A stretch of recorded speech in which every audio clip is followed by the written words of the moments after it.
오늘 이 시편 23편의 이 시상을 보게 되면은 어쩌면은 저와 여러분 이 땅 가운데서 교회로 부름을 받아서 하나님이 허락하신 그 인생길을 걸어가고 있는 저와 여러분 우리의 자화상이기도 합니다.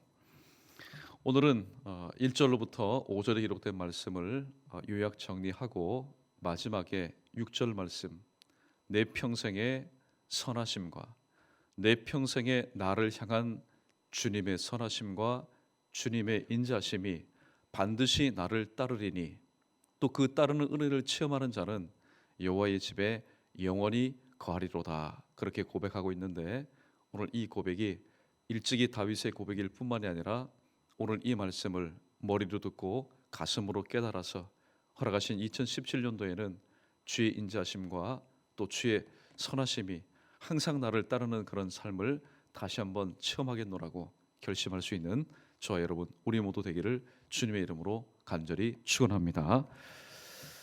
자, 1절 말씀입니다. 저를 보십시오.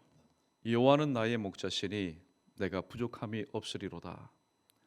조금 전에 우리가 함께 불렀던 찬송가 내용처럼 주의 음성을 듣는 그 양 큰 평수가 아닙니다. 사실 보면은 사람들이 조그마한 공간보다는 넓디 넓은 공간 안에서 마음의 평안함을 느낍니다. 그러나 양은 지금 누구의 품에 있습니까? 목자의 품에 있습니다. 목자의 품은 한평이 뭡니까? 사실 이 목자의 품은 갑갑한 곳이고 답답한 곳입니다. 그러나 이 모든 일들을 체험한 양에게 있어서 목자의 품은 세상의 그 어느 것보다도 안락하고 평안함을 느낄 수 있는 바로 품입니다. 오늘 여기 본문에 보면은 하나님께서 허락하신 그 당대에 하나님 보실 때 양들이 얼마나 많았겠습니까? 수많은 양들이 있었을 것입니다.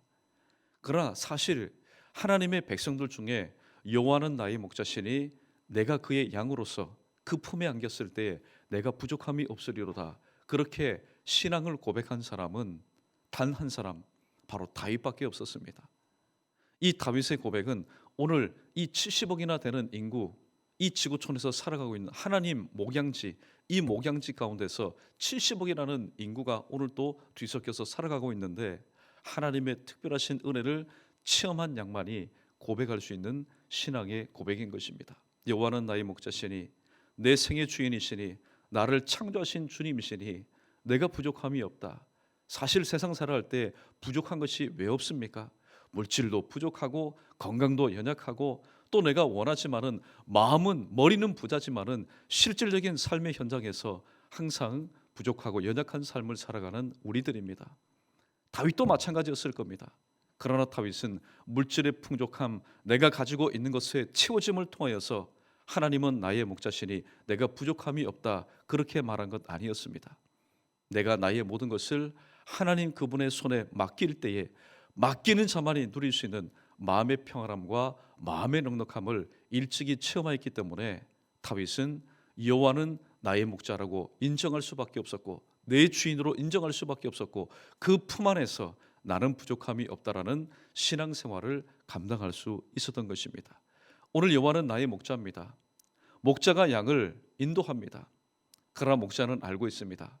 이 양이 장차 내가 허락한 의의 길, 저 사망의 음침한 골짜기로 가기 위해서는 먼저 좋은 꼴을 먹어서 튼실하고 또 살을 찌워야 되는데 그래서 데려간 곳이 어디입니까? 푸른 풀밭, 쉴만한 물가입니다. 근데 저와 여러분 우리의 타락한 본성은 무엇입니까? 하나님이 허락하신 분복을 분복으로 여기지 못하는 것입니다. 항상 하나님의 영광을 위해서 사용하기보다는 때로는 내심 내 자신만을 위해서 이용하고 아전인수격으로 해석해서 나만을 위해서 살아갑니다. 하나님이 허락하신 푸른 풀밭입니다. 쉴만한 물가입니다. 그런데 어느 날 보니까 저 웅덩이가 있습니다. 야, 내가 저 웅덩이에 가게 되면은 목자의 눈치 보지 않고 저 가려진 곳에서 내가 좀 안락하게 살 수 있지 않겠느냐. 그러나 자기께 자기가 넘어가는 겁니다. 평지에서는 양이 쓰러질 수 없습니다. 넘어질 수 없습니다. 등을 아래로 하고 내 다리를 하늘로 향할 수가 없습니다. 그런데 자기께 자기가 넘어갔습니다. 이 웅덩이에 내가 잠시 누워 있으면은 내가 목자의 그 시선 잔소리 듣지 않아도 되겠지. 그러나 어느 순간에 중심을 잃어버리고 믿음의 그 중심을 잃어버리고 내가 실족하였습니다. 실족한 양은 절대로 일어날 수가 없습니다. 그것도 웅덩이에 빠졌습니다. 여러분 한번 생각해 보십시오. 등이 움푹 패인 웅덩이에 빠졌습니다. 더 이상 어떻게 움직일 수가 없습니다. 스스로는 자기의 힘으로 회복될 수가 없습니다. 소성할 수가 없습니다. 목자가 볼 때에 저놈 내 말 듣지 않았으니 너 한번 실컷 고생해라. 그렇게 방치해 두면은 그 양은 몇 시간 가지 못해서 그 빠진 웅덩이에서 뒤집혀진 양은 죽고 말게 됩니다.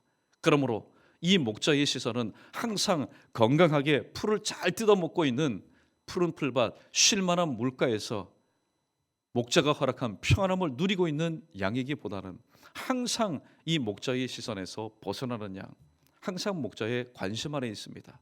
그래서 목자가 찾아와서 다시 그 육중한 그 뒤집어진 양을 다시 한번 새로 세워주고 또 그동안에 여러 가지로 저리고 피가 통하지 않는 부분들을 다시 한번 온갖 사랑과 보살핌을 통해서 회복시켜 줍니다. 이것이 바로 양을 소생시키는 겁니다. 저와 여러분도 마찬가지 않습니까? 우리가 신앙생활하다가 실족합니다. 실족하게 되면은 먼저 기도가 막혀버리게 되죠. 사람의 기도도 막히면 숨을 쉬지 못합니다.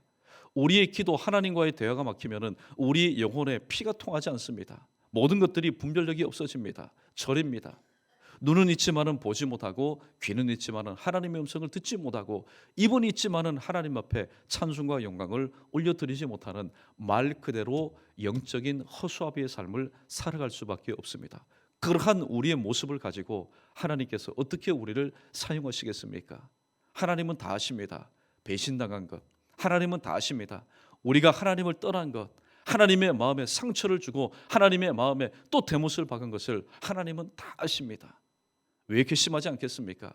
그러나 그러한 모든 것을 다 덮으시고 또다시 우리에게 아닌 것처럼 일부러 잊어주시는 하나님의 그 은혜와 그 사랑 가운데 다시 한번 우리는 소성함을 받아서 하나님 앞에서 신앙생활을 하고 있습니다. 자, 보십시오. 이제 소성한 양, 그러나 완벽한 양은 아닙니다. 갓 소성하고 갓 회복되기 때문에 여러 가지로 기력도 아직까지 성하지 못합니다.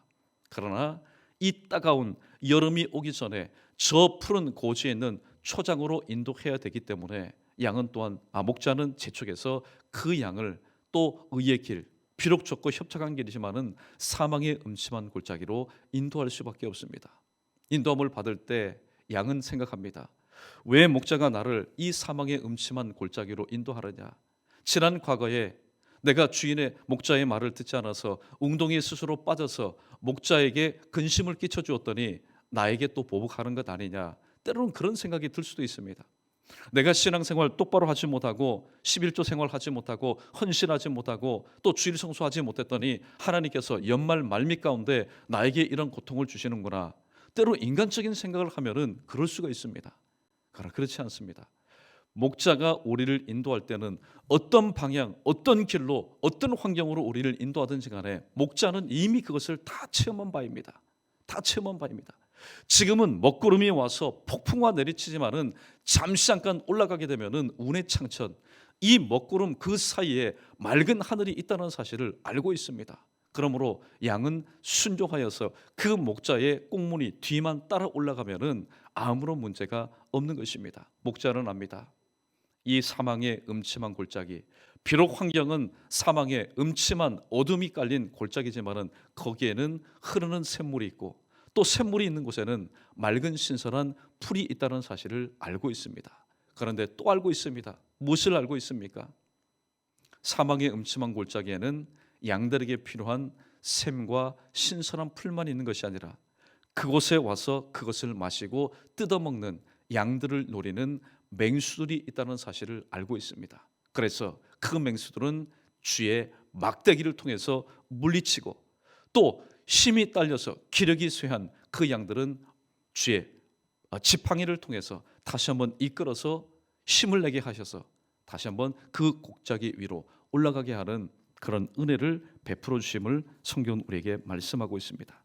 그런데 5절 말씀해 보십시오. 주께서 내 원수의 목전에서 내게 상을 차려주시고 기름을 내 머리에 부으셨으니 내 잔이 넘치나이다. 오늘 5절 말씀은 드디어 양들을 목자가 원하는 고산지대 그 방목장으로 올라간 모습입니다. 올라가니까 이제 문제가 없는 것 같습니다. 그러나 왜 문제가 없습니까? 허기진 양들이 이것저것 다 뜯어먹습니다. 뜯어먹다 보니까 배탈이 나게 되고 또 그 고산지대 선선한 지대 가운데 항상 이 양들을 괴롭히는 여러 가지 해충들이 있습니다. 어제 말씀드린 것처럼 특별히 코파리, 코에 찐득찐득한 점막에 알을 낳습니다. 그 알에서 애벌레가 콧구멍을 통해서 뇌로 기어 올라갑니다. 그 고통증이 얼마나 심한지 모릅니다. 저와 여러분 우리도 마찬가지입니다. 하나님께서 허락하신 우리의 눈과 귀와 입술을 통해서 마귀가 뿌려놓은 여러 가지 죄에 오염된 바이러스를 통해서 그것이 우리의 머리로 타고 올라갑니다. 심지어는 내 가슴 속으로 들어갑니다. 그래서 우리의 가슴을 찢어지게 만들고 우리의 머리로 하여금 하나님을 생각하고 말씀의 은혜를 생각해야 되는데 그것이 아니라 온통 세상의 염려와 재리의 유혹 가운데 살아가게 합니다. 사실 그러한 고통과 어려움 가운데서 우리는 스스로를 회복시킬 수 있는 능력이 없습니다. 그러한 모습으로 떼굴떼굴 굴 때에 눈물 콧물을 흘릴 때에 오늘 주님은 우리에게 찾아오십니다. 너에게 필요한 것은 바로 성령의 기름 부음이구나. 마치 양이 이 괴로움 가운데 있을 때에 목자가 그 방충제를 통해서 머리와 또 코에 발라주어서 다시 한번 회복시켜 주시는 것처럼 주님은 알고 있습니다. 이 땅 가운데서 되어진 모든 일들로 인해서 영육간의 아울러 고통 가운데 어려움 중에 있는 우리에게 가장 특효하게 뭐냐? 그것은 바로 성령의 기름 부음, 성령의 충만함인 것을 알기 때문에 주님은 우리에게 다시 한번 성령의 충만함을 허락해 주신다고 말씀하고 있습니다. 자, 오늘 우리 이런 시상을 가지고 우리 마지막 6절 말씀 우리 다시 한번 크게 한번 읽어보겠습니다. 6절입니다. 시작. 내 평생의 선하심과 인자하심이 반드시 나를 따르리니 내가 여호와의 집에 영원히 살리로다. 아멘. 오늘 6절 말씀은 이제 내려오는 장면입니다. 여름 한동안 이 아래에서는 포영 가운데 있지만은 그 선선한 곳에서 좋은 풀과 또 신선한 물을 먹고 마셨던 이 양들, 이제 목자가 추운 겨울이 오기 전에 서둘러서 다시 그 아래에 있는 방목장으로 내려오는 장면입니다. 올라갈 때 이 양의 발걸음 얼마나 무거웠는지 모릅니다. 얼마나 무거웠는지 모릅니다. 도대체 위에 올라가면 무슨 일이 있는지 미지의 세계고 미지의 땅이기 때문에 양들은 긴장하고 불안한 마음으로 한 발걸음 한 발걸음 힘겹게 내디뎠습니다. 그런데 이제 내려오는 길입니다. 등산길도 마찬가지 않습니까? 올라갈 때는 무겁지만은 내려올 때는 마음도 가볍고 발걸음도 가볍습니다. 내려올 때 이 양이 그 마음 가운데 생각났던 게 무엇입니까? 바로 오늘 6절 상반절에 기록된 말씀.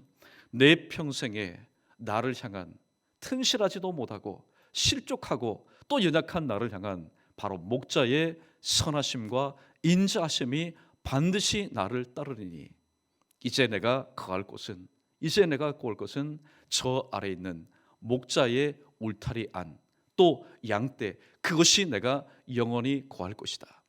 이러한 체험을 한 양은 목자를 떠나라고 도시락 싸줘도 떠나지 않습니다. 양떼보다도 더 좋은 환경이 있다고 해서 그리로 가라 그래도 여러분 가지 않습니다.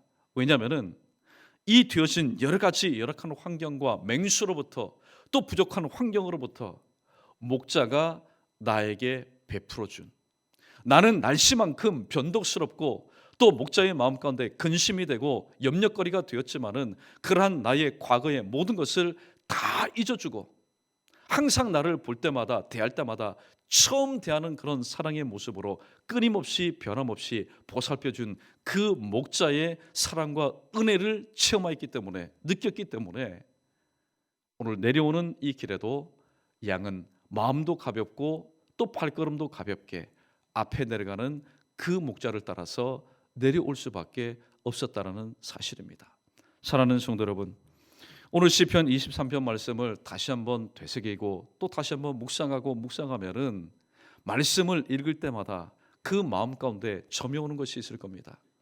사실 이 다윗을 한번 보십시오. 사람도 마찬가지 않습니까? 평상시에 말썽을 부리고 평상시에 곁길로 빠지고 평상시에 가슴에 못을 박는 그런 자녀, 부모가 볼 때는 그것이 평상시의 일일 때는 여러분 한 가지만 잘해도 그 마음 가운데 감동이 있을 겁니다. 그러나 평상시에 한 번도 부모로 하여금 눈물 흘리게 한 적이 없고 마음 아프게 한 적이 없고 모든 면에 있어서 범생했던 그런 자녀가 단 한 번 또 부모의 마음 가운데 못을 박는 일을 하게 되면은 그 부모의 심정은 말 그대로 억장이 무너지는 겁니다. 오늘 다윗은 하나님 앞에 후자의 경우였습니다. 목동으로 있을 때 오죽하면은 하나님께서 보실 때 내 마음에 합한 자라, 하나님께서 정말로 귀하게 보셨던 이 다윗, 하나님 은혜 가운데 왕이 된 뒤에도 잘 신앙생활을 하였습니다. 그러나 사무엘하 11장에서 하나님께서 원치 않은 그런 일들로 인해서 하나님 앞에 큰 근심거리가 되었습니다. 다윗은 알고 있습니다. 야, 이제 나 죽었구나. 이제 나 죽었구나. 하나님 은혜에서 떨어지는구나. 다윗은 정말로 두렵고 떨리는 마음으로 나단 선지자의 당신이 바로 그 사람입니다라는 그 말씀 앞에 꼬꾸라질 수밖에 없었던 이유가 여기에 있습니다. 왜냐하면 다윗이 소시적에 이 사울왕 옆에서 비파를 뜯고 있을 때에 하나님의 영이 떠난 사람의 그 모습이 얼마나 추악하게 변질될 수 있다는 사실을 사울왕을 통해서 일찍이 알았기 때문에 시편 51편에서 이렇게 두렵고 떨리는 마음으로 고백하지 않았습니까? 주여, 성신을 내게서 걷어가지 마십시오. 주의 성신을 내게서 걷어가지 마십시오. 내가 왕이면 무엇합니까? 저는 보았습니다. 사울은 왕이었습니다. 백성들의 주목을 받는 군주였습니다. 그러나 하나님의 성신이 떠날 때에 그는 비록 왕이었지만은 하나님께 버림받은 인생이었습니다. 저에게는 그러한 일을 행치 마십시오. 주의 성신을 제게서 걷어가지 마시고 제 심령을 다시 한번 새롭게 하여 달라고 하나님 앞에 울부짖으면서 그 시상이 맞을 겁니다. 침상이 뜰 정도로 하나님 앞에 철저히 회개한 뒤에 하나님의 용서하심을 통해서 여호와의 그 인자심과 선하심이 정녕 나를 따른다는 사실을 오늘 고백할 수밖에 없었고, 또 이후에 내가 이제는 하나님을 떠나지 않겠다, 말씀을 떠나지 않겠다, 이 장막을 떠나지 않겠다, 내가 여호와의 집에 영원히 거하겠다. 오늘 다윗은 그러한 시상을 가지고 자신의 지난 과거에 온전치 못했던 모든 모습에도 불구하고 하나님의 품어주심 가운데, 하나님의 선하신 계획 가운데는 반드시 하나님의 사랑이 녹아져 있는데 그 사랑은 보살핌으로 나타났던 것입니다. 사랑하는 성도 여러분, 오늘 시편 23편, 오늘 이 기록된 말씀, 오늘 이 말씀은 다윗이 1인칭을 통해서 나의 목자, 내게 부족함이 없다 그렇게 말하였습니다. 오늘 이 말씀이 저와 여러분 우리에게 은혜가 되기 위해서는 나라는 이 표현을 연희교회로 바꾸어서 다시 한번 읽어보면은 우리에게 다시 한번 큰 은혜와 감동이 될 줄로 압니다. 나라는 표현이 있을 때, 내게라는 표현이 있을 때 연희교회로 다시 한번 여러분 집어넣어서 우리에게 다시 한번 주시는 하나님의 음성으로 듣기를 원합니다. 이런 의미에서 우리 다시 한번 나 혹은 내라는 그 표현을 우리 연희교회로 바꾸어서 우리 다시 한번 읽어보겠습니다. 자, 우리 시편 23편 1절부터 다시 한번 읽습니다. 시작. 여호와는 연희교회의 목자시니 연희교회에 부족함이 없으리로다. 그가 연희교회를 푸른 풀밭에 놓이시며 쉴 만한 물가로 인도하시는 도다. 연희교회 영혼을 소생시키시고 자기 이름을 위하여 의의 길로 인도하시는 도다. 연희교회가 사망의 음침한 골짜기로 다닐지라도 해를 두려워하지 않을 것은 주께서 연희교회와 함께 하심이라. 주의 지팡이와 막대기가 연희교회를 안위하시나이다. 주께서 연희교회 원수의 목전에서 연희교회 상을 차려주시고 기름을 내 머리에 부으셨으니 연희교회 잔이 넘치나이다. 연희교회 평생의 선하심과 인자하심이 반드시 나를 따르리니 연희교회가 여호와의 집에 영원히 살리로다. 아멘. 주신 말씀 다시 한번 마음 가운데 깊이 되새기시고, 걸어가신 2016년도 부족하고 연약하지만은 주님께서 주의 지팡이와 막대기로 우리를 오늘 이 시점 여기까지 인도하여 주셨습니다.